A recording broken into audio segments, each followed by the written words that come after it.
What's up, everybody? It's your girl, Constance Carter, and this is Fly Nubian Money.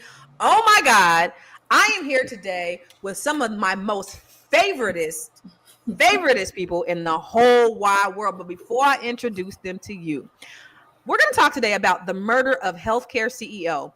How does his murder reflect us as Black people? Because there's always things going on in the world. There we know. We know that when America catches a cold, Black people catch the flu. How does this reflect what healthcare crisis for African Americans? What's going on with Black American healthcare? And that's what we are going to peel back today. So, recently, Luigi Mangione, if y'all know, okay, anyway, he made headlines after being accused of killing the UnitedHealthcare CEO Brian Thompson. Mangione claims his actions were driven by the frustration with America's healthcare system. Can anybody relate to that? I'm gonna ask y'all right now in the chat. Can you relate to the frustrations of American healthcare system? I think all of us in some way, especially us as Black folks, can relate to that. And it's calling it an insult to the intelligence of the American people. That is what he said. And we're going to watch it in a second. So while this crime is so shocking, while it is this alleged crime, his alleged crime is shocking, it actually raises a larger question about corporate healthcare profits at the expense of everyday Americans. And now you have corporations at the forefront of our economy, especially with Trump being in office. How is that going to then affect our healthcare? There's so much to unpack going forward. Policy. What is the mental health state of, especially us, who are the most affected by the quality of the healthcare? So we need to know how this hits us the hardest. The U.S. has the most expensive healthcare system in the world, yet it ranks near the bottom in life expectancy. We do. So for Black people, the disparities are even worse. We face higher rates of chronic illness. We face lower quality health care. And of course, we face systemic barriers that keep us from living healthy lives. Now, what I want to know is, are these inequities just the cost of living in America? Or is there a way to demand better for our families, better for our communities, better for our children, and better for ourselves? What can we, as African Americans, as Black Americans, as FBAs, as all of those things, what can we do as just Black people, people of color in the diaspora that are here in America? What can we do to protect ourselves in a system that wasn't built for us? I want to ask you that question, audience. What can we do in this country for a system that was not built for us? But before we get into it, I want to introduce you to the most beautifulest, the most fabulous, the most wonderfulest queens on the planet, y'all. All right, we got Big Coach, Dr. Felice. She is a licensed clinical mental health counselor, and she's a coach. And then we have Miss Vanessa Gopal. She is an entrepreneur and an international travel advisor. Get your travel on. If you want to travel, you call Miss Vanessa. And then we have all things pop culture, the We Wealth activist. And she's fabulous. The activist who is fabulous, Miss Athena Gardner. Ladies, that was quite an intro, huh? Yes. Y'all like that? Ooh, I'm good. I'm good at what I do. I just want to let y'all know. But anyway, I'm just kidding. Let me ask you a question though, because there's been a lot of news around this, and it was very shocking when we saw it. What was the first thing that you thought, Dr. Felice, from your perspective? And I wanted to come from your lens as a clinical therapist, and just an American and an African American and a woman, from all of those different perspectives. What was your first thought when you saw this? Well, I do know. Okay, I can be honest here, right? That if one of our boys did that, would they be getting the same reception, right? And so, because I know that there's a huge divide and what that would have looked like, I don't see him as a hero, but a vigilante. And I just think I get it, don't get me wrong. I get it, because as a therapist, I shared last week on the podcast that, a lot of therapists don't even take insurance because of the buffoonery with it. Like literally, I was sharing, I could see somebody a whole lot of times before they cut me a check. And so, like, it's just ridiculous. And then there's all these different things like, oh, you didn't have the right descriptive on it. You didn't have the right this on it. And so they put it back into the wheelhouse, right? And just keep running it. So do you know how much time that takes? So a lot of, so like, I can't even deal with the administrative because we could be on the phone, no joke, for one person for 2 hours and still not get the right answer or get our issue fixed. And so I totally get it. So if you think I'm going through it just as a therapist trying to get reimbursed, can you imagine what the average American is going through for a claim? So I get, and you know, they said the CEO was making what, 10 million? Not saying I never say anything about people's change, right? Or coin. But $10 million, and he's not experiencing the very thing that the people he is called to serve is experiencing. That's ridiculous. That divide is ridiculous. So you get it. Right. And you get the anger and the frustration. And I think that this guy right here, you know, from reading everything that y'all shared, it sounds like he was also suffering from depression.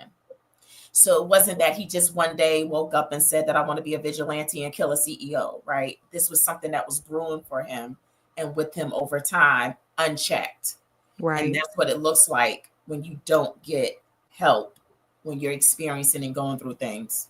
You know, it's so funny. I'll address that in a minute, but it's really sad. And one of the things you said is if it was our boys, now would they have the same compassion and empathy for him? Would he be a vigilante? If he was Middle Eastern, would he be a terrorist? If he was Black, would he be a thug? You know, all those things considered. The headline said a frustrated Ivy League student allegedly strikes back at UnitedHealthcare CEO. Vanessa, what was your initial thought from your perspective? I mean, it was a lot of things going on, but I mean, I feel like I could understand. For one, I agree. If it was our boys, it'd be different, or if it was someone who was the Middle East, it would of course be different. I think that's a given in America. Um, but I think it was kind of shocking because I don't think we've ever seen someone openly, and it was so open the way he did it, And he right? smiled. Yeah, and he smiled, and it was just like, but I definitely can understand the frustration of the healthcare system. I've shared my story with almost dying in the healthcare system, being a Black woman, which is why I'm a big advocate of anything policy related to Black maternal health. Um, it's frustrating. It's like even when you go to the doctor, you know, we have some doctors in our family who have told me like if you're on state funded medical insurance, some of the doctors and the other colleagues will tell, you know, them, hey, you can only spend 5 minutes with this patient. That's all we have, 5 minutes. Tell them to come back for another appointment. Otherwise, we're not going to get paid. So I think when you allow corporations to run healthcare and it just becomes for profit, you lose everything it's supposed to be about for people. You start seeing people die. I mean, there's no incentive to treat people the way that you should treat them. I mean, doctors have to get paid, therapists have to get paid, people have to get paid. But when you look up, you see all the executives getting paid, not the actual people on the ground. So I think hearing it from all levels, you know, it's really the patients who get the short end of the stick. So I completely understand the healthcare frustration and how people are responding and sort of looking at him like a vigilante hero. But I don't think we would have that same, you know, Opinion, opinion. lens, Thank you, opinion if he was passion, Middle Eastern or empathy. yeah, or Yeah. yeah. So, but I do think that there is something to be said, right, about the way that people are responding to this man's death.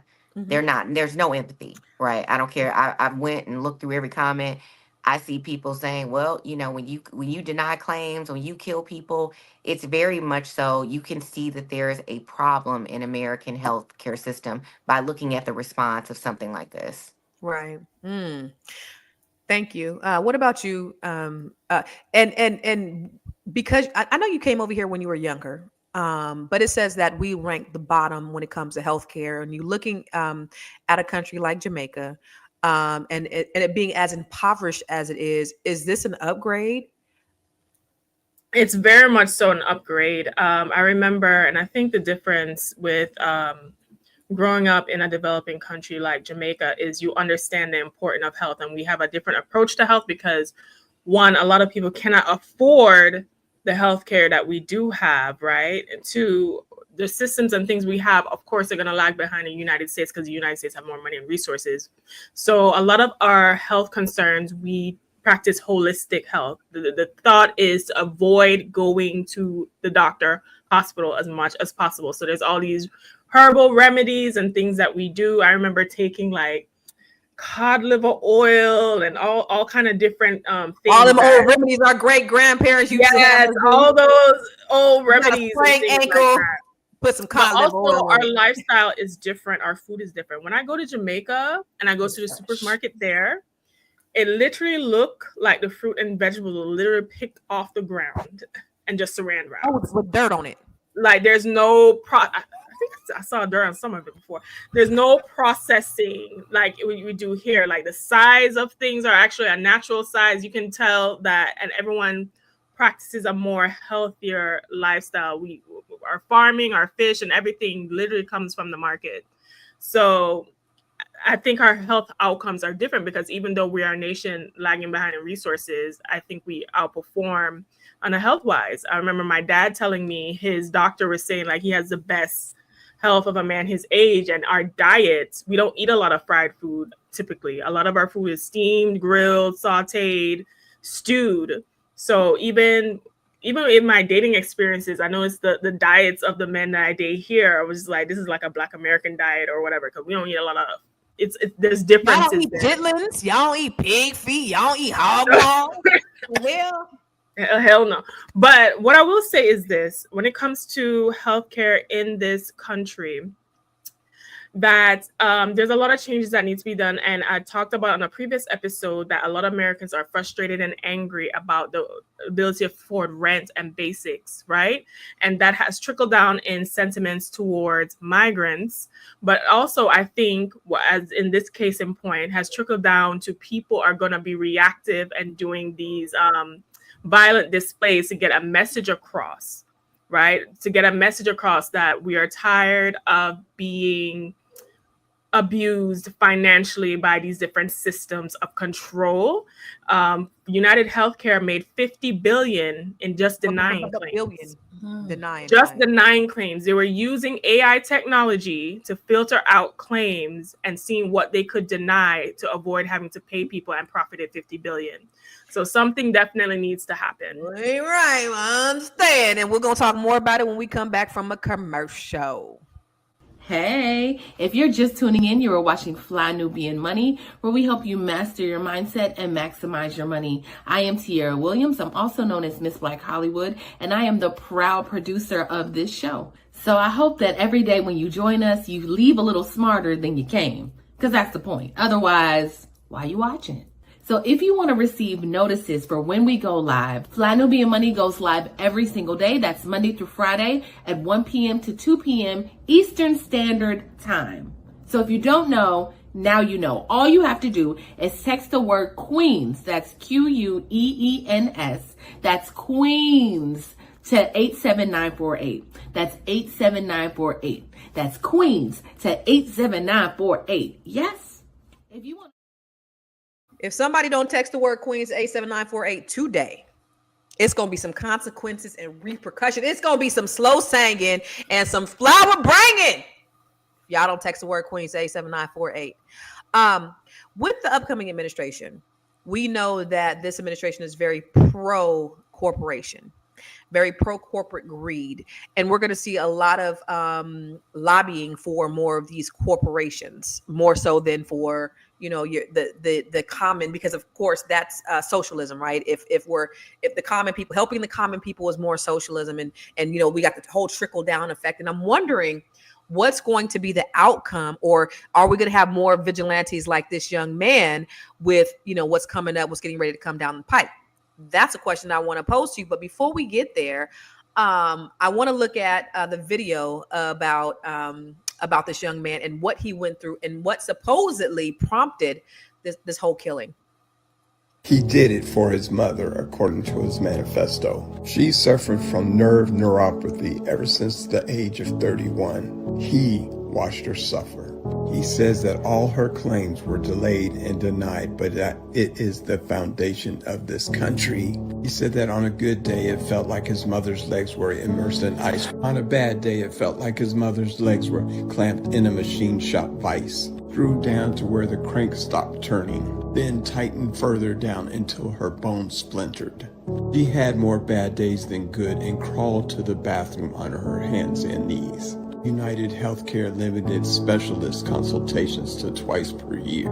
They refused to cover advanced imagery. They kept changing the procedures. First, his mom was told to fax the notes. Then they said they needed a hard copy so it could be mailed. With every delay, his anger surged. He doesn't blame the doctors or the nurses. He blames UnitedHealthcare. He said,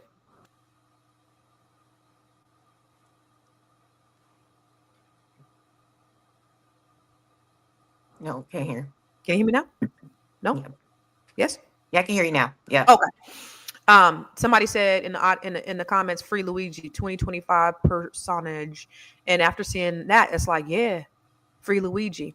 When you think about watching this man's mom suffer day in and day out, on a good day, she's in excruciating pain. But what happens when she's in a bad day? And so the smile on his face was probably reflective of the relief he felt in all the years of watching his mom absolutely suffer. So going back to my question about, the bureaucracy, Dr. Felice, of this new administration, what do you think?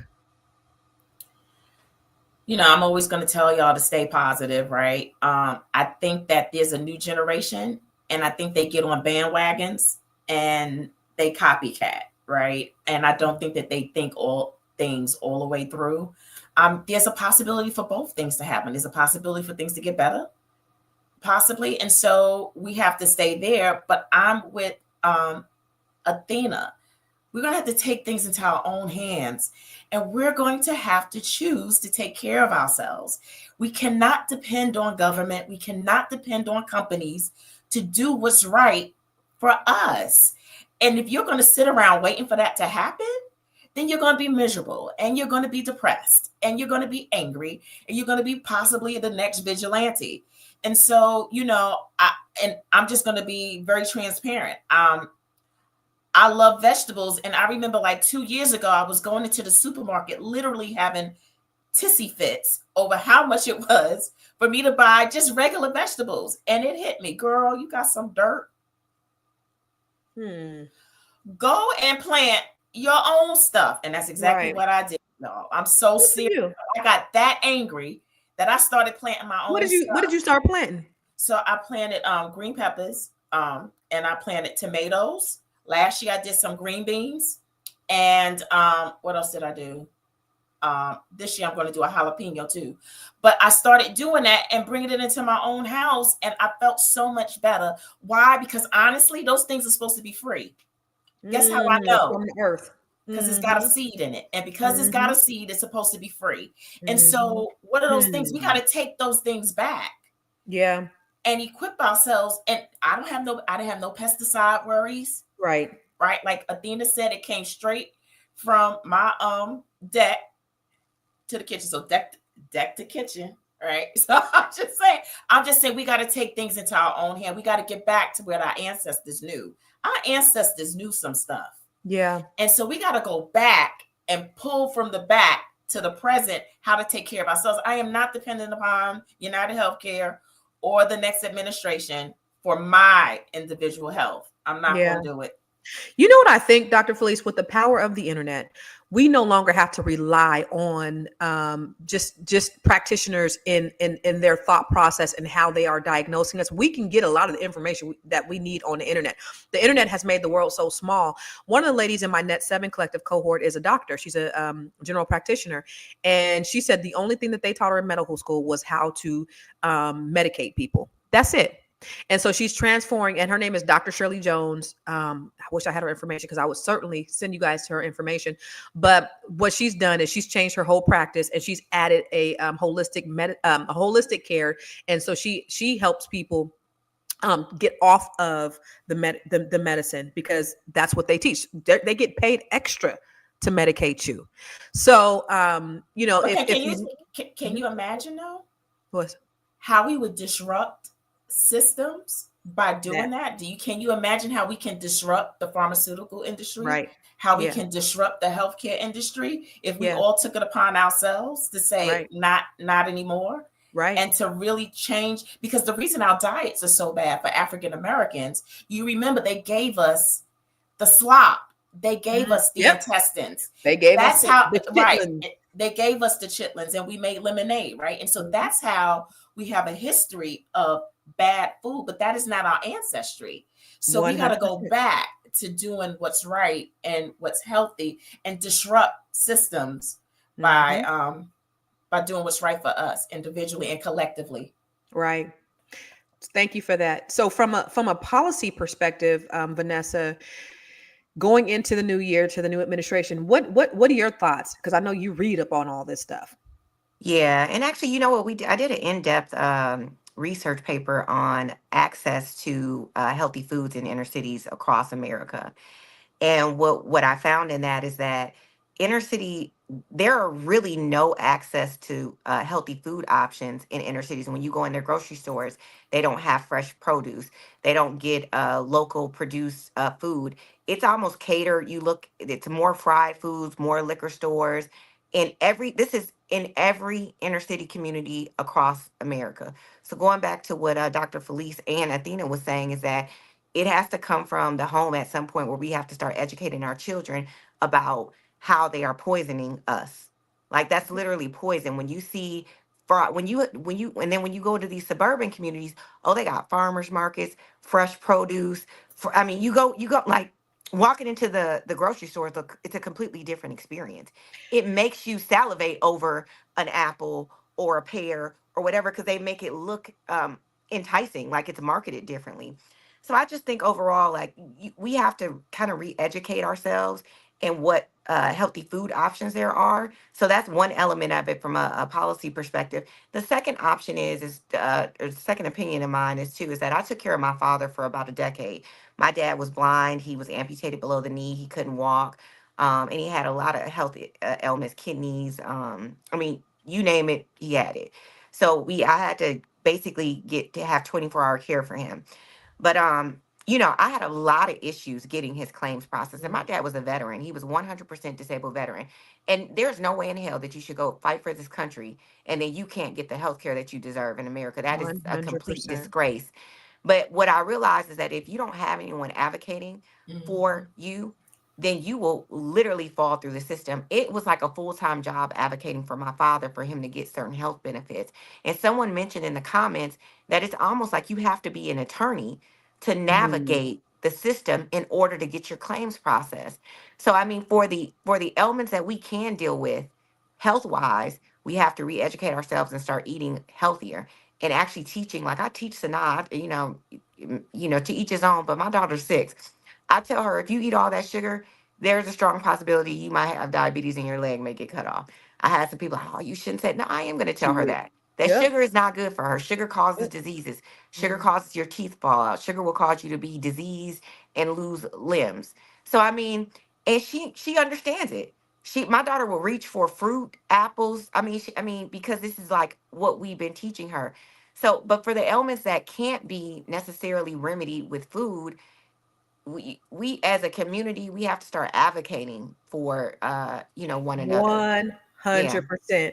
We're going to go to a commercial, but Deborah Will Win said they're called food deserts. What you described is called a food desert, and you will not see a grocery store with fresh foods in the hood. You will not see anything with economies. You will not see big box stores.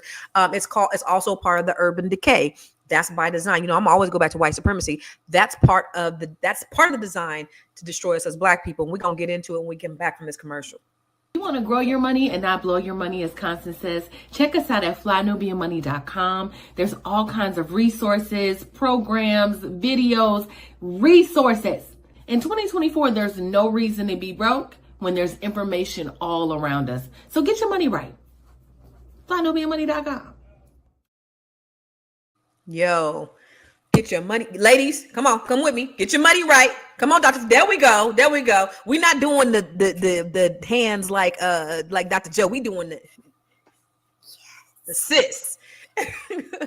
But the food deserts that's one of the things that I believe that is an attack on Black people. When you have these children that are getting up and getting ready to go to school, they stopping by the liquor store, because they're going to pass by how many liquor stores on the way to school. They're going to get them some hot Cheetos and an orange soda.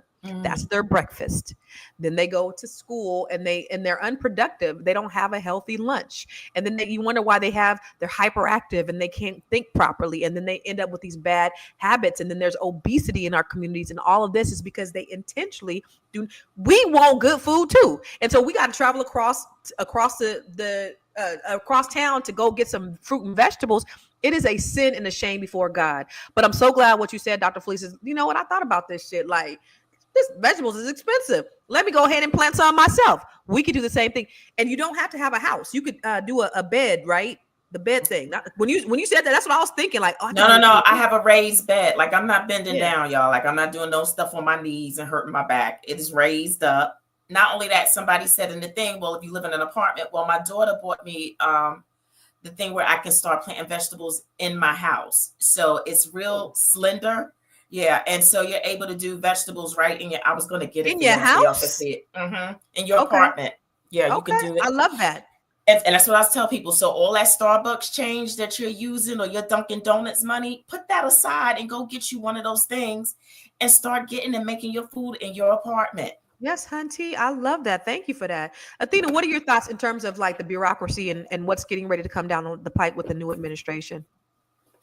Well, the new administration, I'm interested to see how, especially with Elon, the Department of Government Efficiency, because clearly healthcare is a part of the sector that needs a lot of efficiencies, right? I do think that there needs to be some form of healthcare reform, because what I know and understand is when I started my career as a CPA, I used to audit insurance companies, and every insurance company is heavily regulated, because what most people don't understand is that the money that they pay in premiums and the money that your employer also pays, because about over 60% of people in the US is private insurance, with half of that being from having their job pays for that, right? So for example, if you're paying $200 a month as your premium, your share that your employer pays, oftentimes your employer is paying $800 a month as well, right? And how these insurance companies profits is then they take your money, the premiums that you pay, put it in the market and take profits from there. So I think us understanding how they even make money is important, right? Wow. So now when it comes time for you now to pay, to submit for a claim, they're making estimates on whatever their pool of people are, if it's an individual, what your estimate is, so that whatever they charge you is more than what you will actually make a claim on. They're like kind of using, I forgot what, actuarial science to figure that out, right?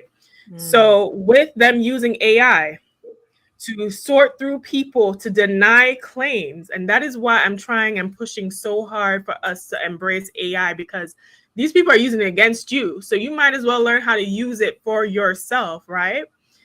This is something that is definitely going to see a trickle effect down in the future. Now, I do think from an insurer standpoint, we need to hold these companies accountable for actually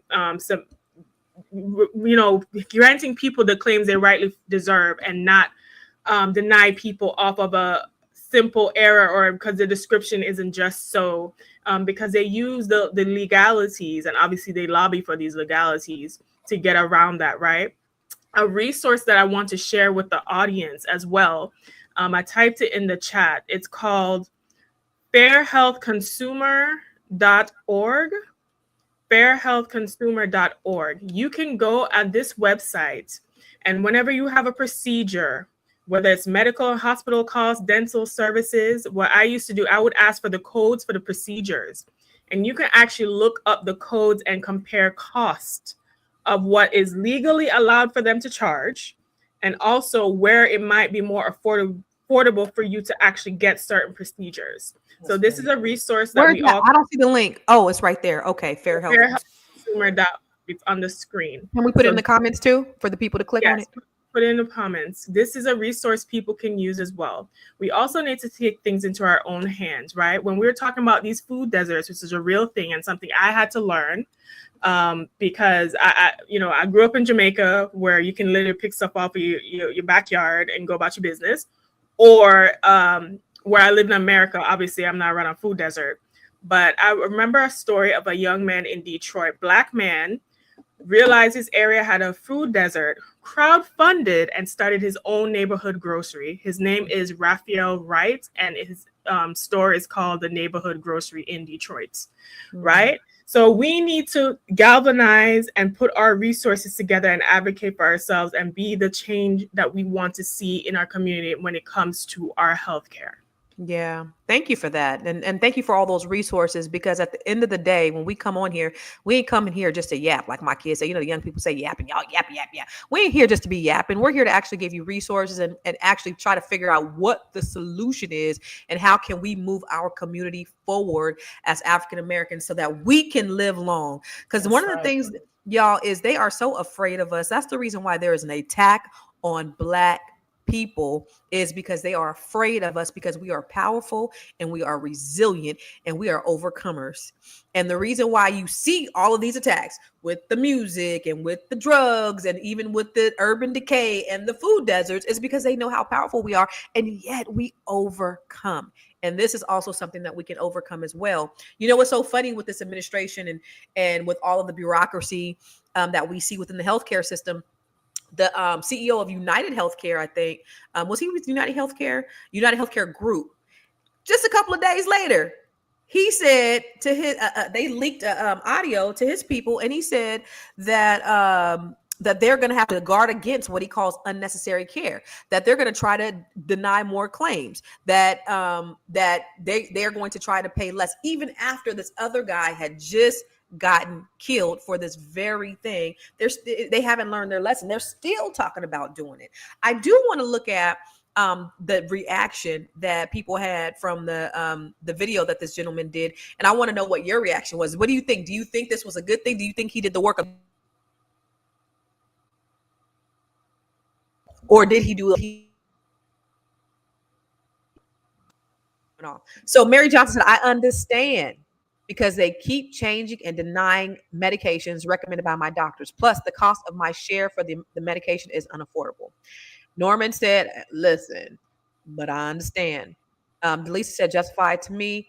Angela Childer said, we have a messed up healthcare system. And the thing about it is, nobody's doing anything to fix it. They just add more paperwork on top of it. Bianca Hodge says, well, when insurance companies deny life-saving treatments, they're essentially making decisions that will lead to the death of a loved one. To me, that makes them killers. Nobody's right here. People are tired. I personally think we're heading into a light vigilante era. It's interesting to observe. Is he being held as a hero, or do people understand his frustrations, and or do people just not care about a rich white man being killed at this time? Is he a hero? Is he doing the work of the Lord, or doing the work of the devil? Not saying I agree, but it is because so many people are denied life-saving meds and treatments from insurance companies. People are sick of insurance companies doing them wrong. And it goes back to what you said, Dr. Felice, like even for you, a medical professional, just for one patient, you don't even want to be dealing with this stuff, because I don't have time. I don't have the capacity to be on the phone for an hour trying to get a $40 copay or whatever it is from these people's insurance. Like, they've made it so hard. Do you think Obamacare made it better or worse? I think they made it worse, right? Because Why? I think what happened when Obamacare came out, insurance companies got together, galvanized, strategized about how they was going to get their money back. And so I think they actually made it where I know I was still working in corporate America when Obamacare came out, and my copay went up. They switched from copays to high deductibles, right? And that's when health saving accounts came out. They tried to trick you into thinking, oh, now you get a health savings account. Well, that's my money. I'm still paying for my own stuff. And they tried to make me think it was doing something. Then they did the FSA, but you got to hurry up and make sure you spend that money at the end of the year or you lose your money. So I think it got worse. I know a lot of people was able to finally get insurance, but if you think about it, people always say it's the poor and the very rich who have the very best healthcare, because working in a hospital for 5 years, you cannot deny somebody healthcare if they come through those doors. Now, if you're middle class, though, before you have a procedure, you sit down with a patient care advocate and they want to know before you go into that thing to get anything done, how you going to pay them back. But if you don't have money, you don't necessarily go through those hoops. And if you do have money, it doesn't matter. You can pay for it. So it is the middle class citizen that is getting pummeled to death with healthcare that does not look out for them necessarily. And so I think it got worse. I know I didn't see, I paid more when Obamacare came out, though I do know that some people say they benefited from it, and I'm okay with that. I just didn't think that it made things better. Okay. For me as a self-employed person, it did make it better for me because it made it accessible. And as a self-employed person, you can kind of, determine what your salary is in order to be able to qualify for certain health cares, right? What about for you, Athena? Do you think it made it better for you or worse? I think that when I look at the healthcare system, I want to touch on something that Felice said, right? We live in this America, right? The middle class always which is shrinking, always have to prop up everybody. Like we prop up the rich and then we prop up the poor, because the reason why people who meet a certain poverty threshold get good health care is because the state is going to reimburse them for meeting. They build a state. The state sends them money for people who meet that threshold. So at the end of the day, it always comes back to the money. It always comes back to where can I get the money from? And with the rich, they have the money so they can pay. The poor, the money's coming from the state. So the middle class is always the person who has to have proof of health insurance before anyone can touch you. And that is something that we need to even, deal with what is going on in America. Now with what is now known as Obamacare, right? With any new legislation or practice, there is going to be some pros and cons. Yes, it did help self-employed individuals to get access to their own healthcare, but also self-employed individuals can get access to their healthcare through private insurance, where you can get your own quote from an insurance broker. You can also, even if you were, say you're self-employed, QuickBooks has a feature, Gusto has a feature where you can participate in not only setting up your own payroll and pay yourself, but also getting your own healthcare. So there are options for you. It's just that this is information that is not always widely and publicly accessible, and that is for a reason, right? Because once something becomes very accessible, then they're going to re-strategize, like Felice said, to try to still ensure a profit. I think this situation illuminates a problem in American society where we're so profit-driven versus people-driven, to the point where people start to have these brooding resentments and can cause situations like this to happen, to where the CEO is killed. Now, do I think that the CEO deserved to die? No. I do think his lack of empathy and sympathy from the general public does indicate how America feels right now. And like I said before, it really feels like we are on the verge of great civil unrest because of years of being tired of certain things in play. However, the beauty and I guess the silver lining in what Luigi has done is he definitely brought to mainstream media to bring this issue to the forefront for us to address this ugly situation and call for reform. And I'm interested to see how the Trump administration is going to address this. That's the real question, is how is the Trump administration going to address this? And is the other question is this going to wake other CEOs of companies up? One, is this going to wake up the sleeping giant? And then two, is this going to wake up more vigilantes in other arenas? We're going to talk about it when we come back from commercial. Fly Nubian Money is now on Spotify. Yes, yes, yes. We are on Spotify. So if you can't watch us, you can listen to us. All you have to do is search Fly Nubian Money and we will appear. All of our episodes. Make sure that you leave a 5-star rating and reviews so other people that come along and are looking for a good show to watch, they'll follow us too. If you are interested in being on Fly Nubian Money, sorry, I don't have any spaces. I'm just playing. If you are interested in being a queen or a king on Fly Nubian Money for the day, please reach out to me. I'm at info@realvirtual.net. That's info@realvirtual.net. Also, if you need help with your business, go ahead and send me an email for that too. Okay. I've said enough. Now back to the show. Hey, Vanessa, what are your thoughts? I think Obamacare helped. I think like any policy, when you implement a new policy in such a broad, it's a federal policy. So I think we have so many people in the United States, you have all these states. So implementing it, there's going to be probably 25 years of bumps and roads until you figure out how to get something right. And then we do live in a capitalistic society. So as Dr. Felice mentioned, yeah, you're going to have insurance companies swerving, trying to figure out how they can avoid costs. But overall, I knew a lot of people before Obamacare was passed that couldn't even get insurance, or insurance was extremely inaccessible due to the cost. So you had a lot of people uninsured. I think the cost to have people, I think all people should be insured medically. I think it should be a necessity for people to have the right to health care. I think that when you run into an issue of you don't have health care, and you have a procedure that you need done, you could bankrupt yourself, like trying to have a procedure. So I think healthcare is necessary. I don't know about every other state, but in California, how they do it is like you submit your income. And once again, Constance, to your point, it definitely helped me because I'm self-employed and I can say what I want to make and I pay at that price. We're not saying that. We write off things, Yeah, and you write off, make yeah. what we can as businesses. True, very true. However, at the end of the day, you have more control of what you make. Is the Amen. So the bottom line is, if you are making $50,000-$60,000 a year in California, then your health insurance is based on that number. So it tries to tier up basically what you make. So if you're making, I don't know, 2-3 million, then you have zero. You have zero coverage from the government. So I think that system. I mean, I believe in that system. I think that if people are making $30,000 a year, how are they going to pay $500-$600 healthcare insurance? That's Right. impossible.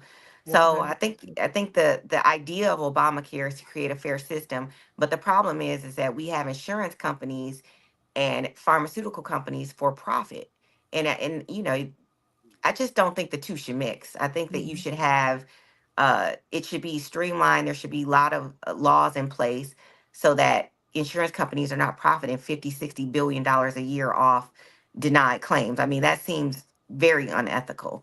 So 100%. I mean, that was the thing. He made more money off of denying claims. Ooh, we're gonna talk about it, but let's take a look at this video of look at this guy. They just arrested him.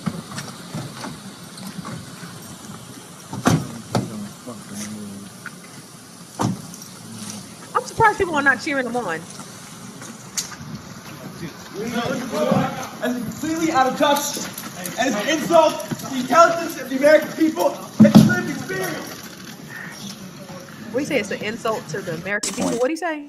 Listen, I haven't seen any evidence that says that he's the shooter. So that's like I said earlier, and I wasn't kidding around. A couple of things: if you're going to report something, report accurately, and remember. And this is not just a small thing. The fundamental concept of American justice is a presumption of innocence, and until you're proven guilty beyond a reasonable doubt. And I've seen zero evidence at this point. Listen, he said the intelligence of the American people. This is an insult to the intelligence of the American people. What part was the insult? Was it the insurance companies, or was it the fact that he's being railroaded? Because that's what other people are saying is, he's the fall guy. He's a scapegoat. He's not. He's not the real shooter. He might be the fall guy, but somebody did it, right? And I think that that was calculated, right? That was calculated to put this issue into the forefront as well. I do think that, even within the coming months, and we're going to touch back on this, after this CEO got killed, they posted his job on LinkedIn. Right. So the other issue that we need to also address is that America is a corporation, y'all. America is about business. America is about commerce.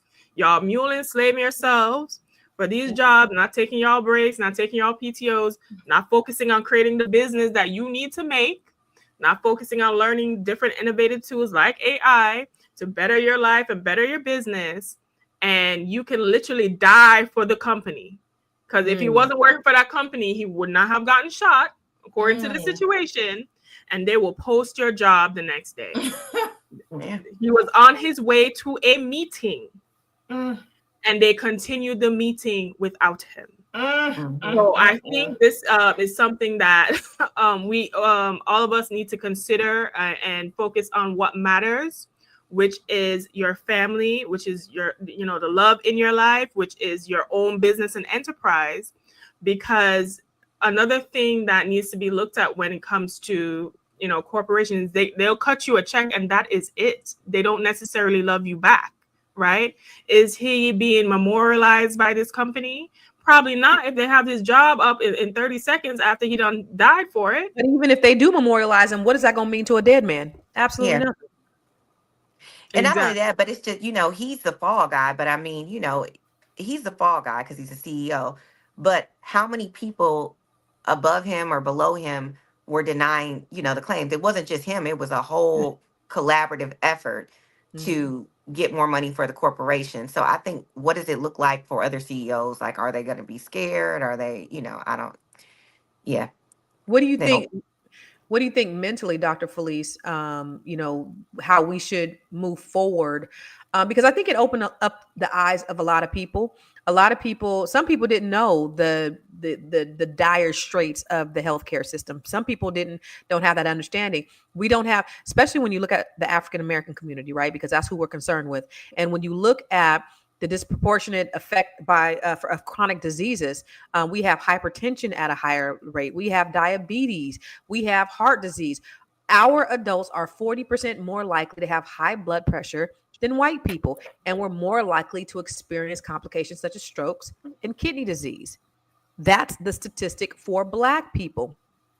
Our access to quality healthcare is often limited for us due to factors like geographic location, lack of insurance. That's why Obamacare was so important for us. And then systemic bias. And that's what I really want to get into in the healthcare system.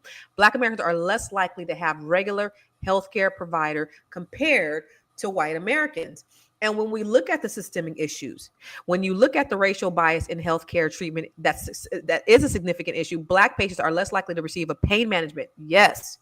Even when experiencing similar symptoms as white patients. They actually teach this in medical school, that our pain tolerance is higher than white people. They don't take our pain serious. This bias is also evident. Right? So when we look at the disparities in the healthcare system, and then you have, especially a lot of boomers, right? People our parents' age who are going. My dad's at the VA maybe 2-3 times a week almost. I mean, he's always there. They don't give him proper treatment. They give him the bare minimum, just like you were saying with your dad, Vanessa. How do we advocate for ourselves? How do we get that knowledge and advocate and make sure that they're doing what it is that they're supposed to be doing? What can we do? So that's a great question. And that segues into the nonprofit that I co-founded with my co-founder, Dr. Davita Hammer. We have what we call States of Wellness, Inc., where we go into all the 50 states and build teams of trust, right? And we set up health clinics where we educate the community about how to advocate. We give you questions that you need to ask when you go into those doctor's offices. And then in the states that we go into, we build those teams of trust. We are building teams of trust with people of color who are willing to see and help and track and follow people of color. And so those are the things that we have to do. We have to educate ourselves. Like we teach people, don't you leave your doctor's office until you get your answers. Dr. Felice, I remember seeing a video of a black lady who was at the hospital and she didn't want to leave and they made her leave and she did not want to leave and they got security and they put her out on the street and she ended up dying. And that's That's what's how they're treating happening. our people. And guess how it's trickling down? So I see clients, I see African American women who are afraid to get pregnant. And when they are pregnant, extreme anxiety because Really? they know, right? Yes, because you having a baby in this country is like in less than a third world country. And I don't know why people think that our healthcare system is not good for Black and brown people. It is that or even worse of a third world country. And I went to Kenya last year. And ran into a professor from Boston University who she won a Pulitzer Prize for writing the book on the genocide that happened in Kenya. And she advised me, she said, now she was Caucasian. She says, you need to come over here and get an apartment or someplace to live, get it in Kenya. She says, the healthcare is excellent. She had a best friend. Yes, she had a best friend who had triple bypass heart surgery. Guess how much he paid total? How much? 1,000 American dollars for triple bypass heart surgery. That was excellent. And we about to go to Kenya, y'all. She told me to go ahead and get, and her son was getting ready to form the first tea shop in Kenya because more Kenyans drink tea than they do coffee.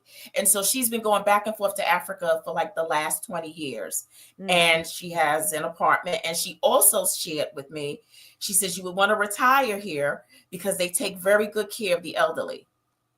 So you have our counterparts who are going over to Africa for the healthcare and for their aftercare when they get older. And so what does that even say about us that you have no one to leave, right, for better healthcare? So that says a lot. And why was it 1,000? So you mean to tell me that you really could have triple heart bypass surgery for $1,000? Because they're there to serve. 170. They're not there to profit. Yeah. Incredible. And so you have people, you have women in our country who are afraid to give birth. In our country, and they're dealing with real anxiety about it. That is real. And we have to talk through it. And we have to teach them how to advocate for themselves. We have to teach them and there are options. You got birthing centers now. You've got a lot of people who are like, forming together and creating birthing centers, getting our doulas back, right? Getting those, services back to make sure that I feel like we need a bullhorn to tell people how to advocate for themselves, because again, that's another part of this whole idea of the supremacy and the oppression is what they do in medical and healthcare. And it's y'all, they coming at us in every aspect of our lives, and we're still resilient, but we just need more advocacy. And so I'm so glad of what you're doing, Dr. Felice. That needs to be put on a bigger platform because people need to hear what it is that you're doing. I think that's awesome. One of the things that you said, Vanessa, was about advocating for your father was a full-time job. What did that look like for you? A lot of going back and forth on emails, a lot of Googling, a lot of, like you said, reading, researching things for myself. When I got my father, he was on all sorts of medication. He was over medicated. The VA sends pills out like, they're sending pills out left and right so they can build the insurance company. But over the course of a decade, I got him off of, half of the medication just through really going back and forth with his doctors, asking questions. I mean, they knew that he had someone there to show up, working with his social worker, really just using every avenue. But like I said, I understand the time. People don't have the time to do that because like I said, it's a full-time job. So it's just really hard to advocate. But, if anybody is dealing with the VA, I know, Constance, you said your dad, you have to log on to those portals because it makes things a little bit easier, use the technology, and email everybody. Really, I really leaned on the social worker and I was like, listen, this is what I need. I need you to do this, this, and this, and this. And every day, this was an everyday thing. When I moved him here, they didn't even want to give me any type of PCA to come in. I mean, he couldn't walk to the restroom. He couldn't fix his own food. They didn't want to give me any help. And so even though I was working, they wanted like $12,000 for me to bring in full-time care. And they literally denied everything. So I had to keep fighting the system. They would give me 4 hours. They gave me 8 hours. So it's just a constant battle. Dr. Felice, when you come to LA, I really want to link up with your organization because with especially with Black maternal health, because it's, twice this happened to me. But I see now, especially with the legislation of us not being able to, people think that abortion is like a choice always, and it's not. I had a miscarriage, and I didn't miscarry naturally. I was telling the doctor like, oh, I'm feeling pain. I'm feeling pain. He said, okay, well, let's do a DNC. They put me under in a DNC, went in, did the DNC, and then afterwards, I was telling him for weeks, I had pain. I went into the doctor. There was pain. He was not listening to me. I'm at a job site with all men. I just start profusely bleeding. I'd never seen anything like this in my life. I literally thought I was going to die. I was in pain. Went in. This man had left the whole fetus inside of me. Not a little bit. Yes, not a little bit. The entire fetus. They say, "Oh, you're 3 months pregnant, but the fetus is demised." I said, "That's impossible. I just had a DNC 2 months ago or a month and a half ago." So did you get like toxic shock syndrome? Yeah, that it was sepsis. I was Yeah. going through, and I had to have an emergency surgery. They didn't want to touch me, by the way. The hospital that I went to in the emergency room, they didn't want to touch me because they knew that it was a legal issue. So I ended up having to go all the way back to the where I had initially got the procedure done. They had to do emergency surgery on me. I had 4 blood transfusions, and that was that. But there are women right now that are dying that are going through that exact same thing because the doctors now will not perform that same surgery. If you are septic because of a demise fetus due to a miscarriage, you can die if they don't go in and clean it out. Like your body will become infected, you will die.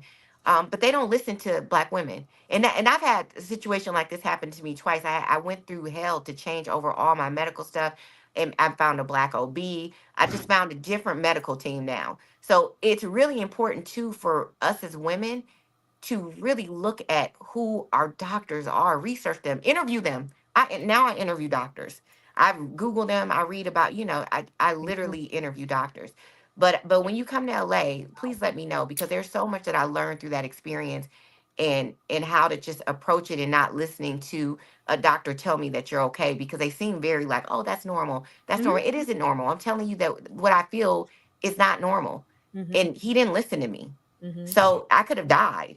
Yes, So you I just could've. feel like that's a repetitive cycle, especially in Black maternal health.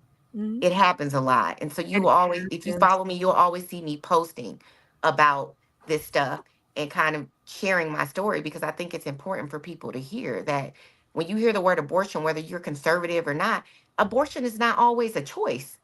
Right. It's you got to there's situations where you medically need an abortion or you'll die. And those situations are killing women. Absolutely. I will do that. Thank you. Yeah. Athena, what do you think about the advocacy? What can we do as African Americans to advocate for ourselves? I think that we need to, and I want to say this as I said this before, hope is not a strategy. We've been hoping for a long, long time. And we have made I think, in a lot of key factors, we're regressing actually. So we need to take accountability for ourselves in our own lives because nobody's doing it. Nobody is doing it. Right. So I think in order to advocate for ourselves, we need to invest in our own knowledge, invest in finding out, learning how these systems actually work so we know how to work within them. And also not taking things lying down, going through proper channels to challenge the system and authority. Look at Vanessa had to go through all this issue with the VA and all this personal stuff. She did not take things lying down because she knew that it was worth the fight for her, not only to have this story and to help people, but also to help her father and to help herself. So we need to look at these things and be serious about our own lives and be serious about the lives of our family. If you're serious about those things, then you will prioritize them. Unfortunately, or maybe it's just social media putting this on, but we seem to be serious about who paying what and 50-50 and gender war and, Serious about the wrong shit. Whatever, versus being serious about learning about how our health insurance works, learning about how we can make more money, learning about the things that will actually be incremental improvements in our lives. So I think the first thing is always self-knowledge and also making the right investments. If you have money to buy a pair of Jordans, and if you have money to go to concerts, and you have money to do all these trickerization things, you need to take some of that money and invest in different avenues to help yourself. Invest in courses, listen, I remember, and I'm starting a new community, by the way, but if you have money as a woman to buy wigs, to buy wigs, no, let's call it to buy wigs, to get all these intricate nail designs, to get you a 20, 40-inch bust down, to buy all these bags and shoes and all this other stuff, but you don't have money to invest in making your own money, but you have money to pay people to sugar daddy men to pay for you, then you have your priorities all messed up, right? So we need to just be smarter with the resources that we do have and learn how to delay instant gratification and think of the long term. Good shit. Thank you for that. I think the bottom line, y'all, is that white supremacy is hitting us in every direction. Systematic racism is hitting us in every direction, healthcare being one of them.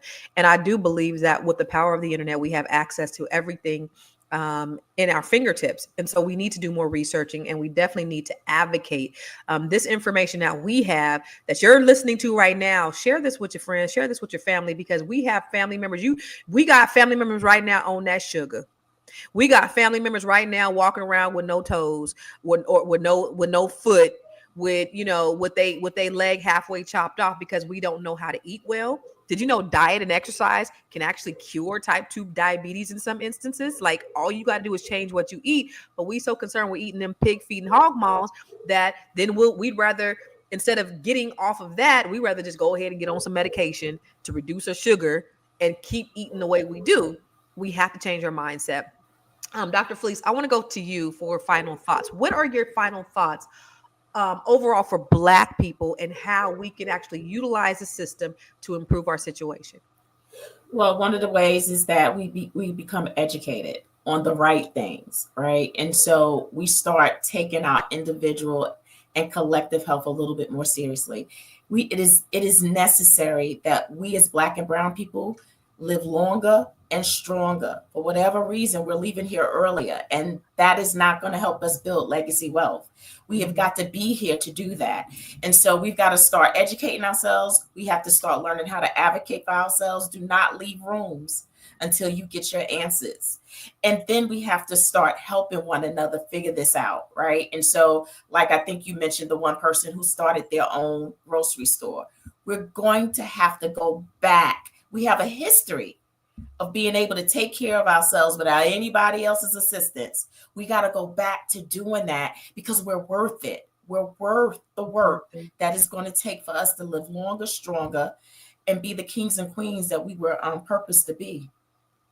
Amen. Thank you for that. And that's the thing that we have to understand, is that we deserve everything that this world has to offer. We deserve to be in the rooms. We deserve to get proper health care. We deserve abundance. We deserve good lives.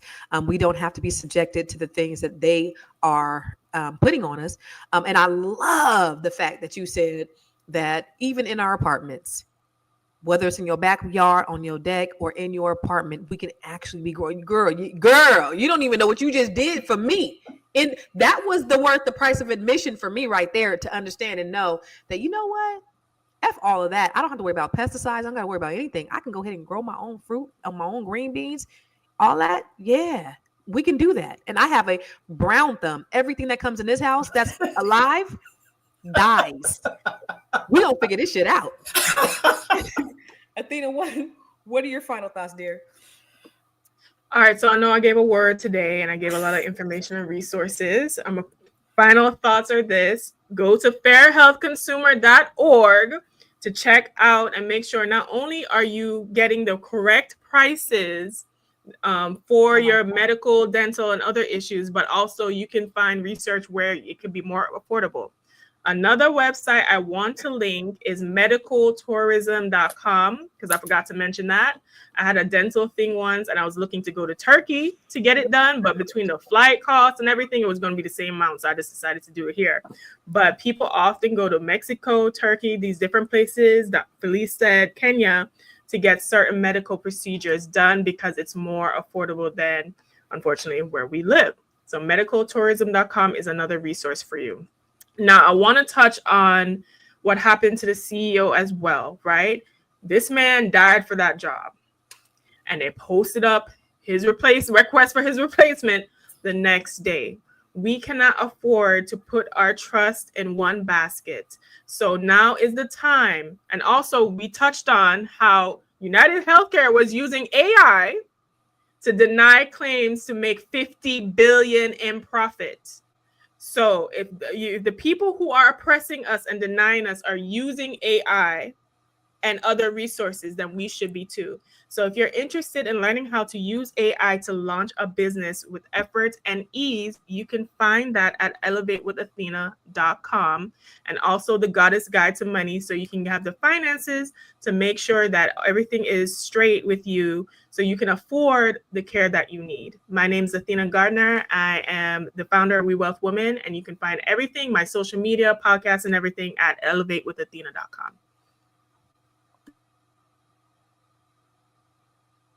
Wait. Great plug, Athena. Yes, all things AI. You see how she just rolled that in there? She said, listen, they use AI to deny your claims, and I'm gonna show you how to do AI to make you some shmoney. You see, y'all see the correlation? Go to elevatewithathena.com. Miss V, what's crack-a-lackin' Big Mac? Oh man, Sydney, it's a lot. It's a lot of information that was given out today, and I love it. My approach is, in addition to advocating, let's teach our children. I think that the biggest thing that we can do is teach your children, your teenagers, what is healthy eating, right? Offer them fresh produce, fresh food. Stop giving these kids hot Cheetos, Takis, all this. That's poison. I think when you really present good options, good food options to children, they navigate to them. If you have good options on the road, that when they open the pantry, they'll go for the good option 9 times out of 10.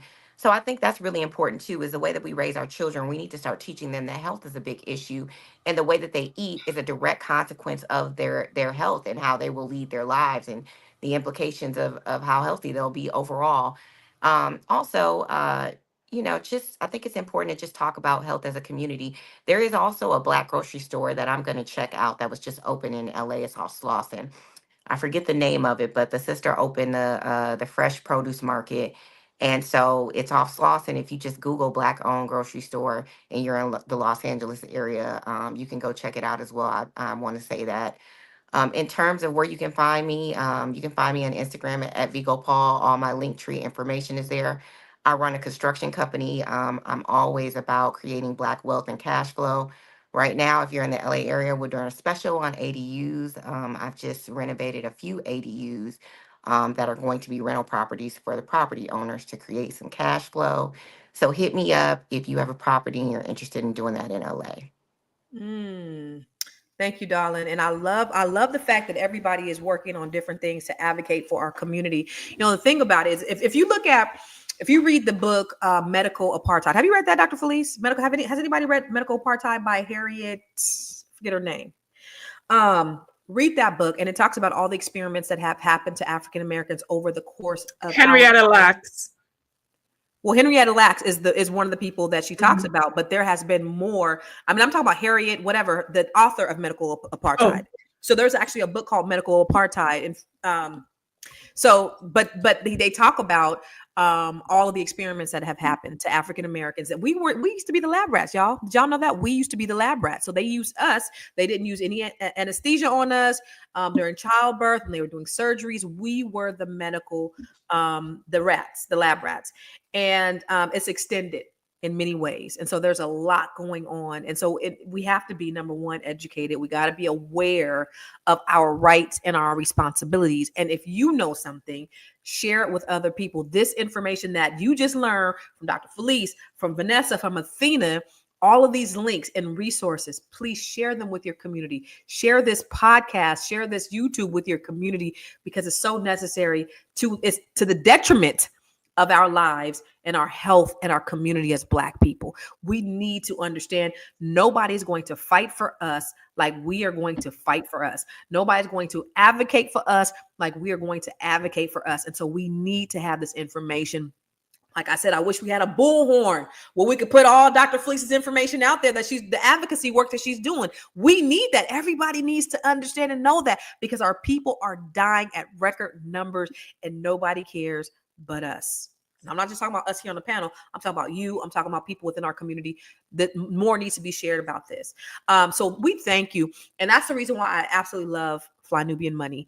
I love what we do on this network. I love the ladies that I get to engage with on a daily basis, because they're so smart. They're so researched, and they're so highly intellectually stimulating. We get to have conversations about anything from Jay-Z, from the ratchet shit, all the way to healthcare. We do it all, and we gonna give you our perspective.